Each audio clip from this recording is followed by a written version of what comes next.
Сары киімде шыққан екібастұз қақпасын осы күні көптен көрінбеген Рустам Айдарғалиев қорғады. Алаңда капитанымыз Бралин бастаған Жарымбетов, Чифин, Омаров, Оразалиев, Айменов, Головешкин, Жүмкенов, Мырзабаев және Аллаяров ойнады. Қонақтар сапындағы Ибраев, Олег Барзаде, Задорожный сияқты ойыншылар дүйім жұртқа әйгілі. Кезінде ел құрамасында ойнаған футболшылар да бар. Мақтарылмен біз алғашқы кезеңде 2 рет кездесек, екеуінде де есеп ашылмаған болатын. Бұл жылғы ойын алаңгерлерінің басымдығымен өтті. Алғашқы қауіпті сәт шамамен 5-ші минутта туындады. Оң қанаттан шабуылдаған Аллаяровтың соққысын Мақтаралды қақпашы Кувшинов қайтара алды. Кері қайтқан допты Омаров қайтадан айып алаңдағы Чифинге шығарғанымен, оның баспен ұрған добы нәтижесіз болды.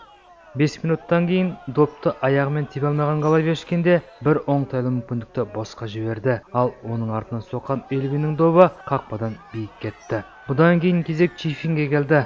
6 минуттың ішінде 3 рет есеп ашатын жағдай болғанымен барлығында босқа жіберді. Бірінші таймның соңына қарай қос команданың капитандары оңбай қателесті. Алдымен біздің Бралин пас беремін деп доптан айырылса, сол қателікті өз игілігіне Мақтаралды капитан Ибраев та қолдана алмады. Қақпаға дейін барып, аяғындағы допты алаң сыртына шығарып алып, басын ұстап қала берді.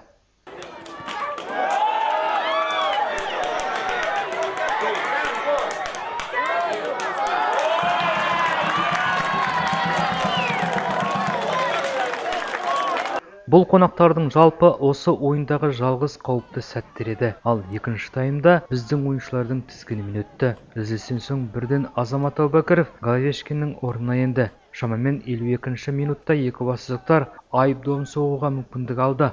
Нүктенің өзі алаң ортасына қарай болғанымен, біздің Акмал допты бірден қақпаға тепті. Бірақ жылдамдығын әлсіреткен допты қонақтар қақпашысы оңай ұстады. 67-ші минутта алаңгерлері сан басымдығына ие болды. Екінші ескерту қағазын алған Мақтаралдық Алла Шүкіров алаңнан қуылды. Ал Азаматқа 100% мүмкіндік 83-ші минуттар кезінде берілді. Бірақ дәл қақпа алдында тұрып, маңдайшаға доп тегізді.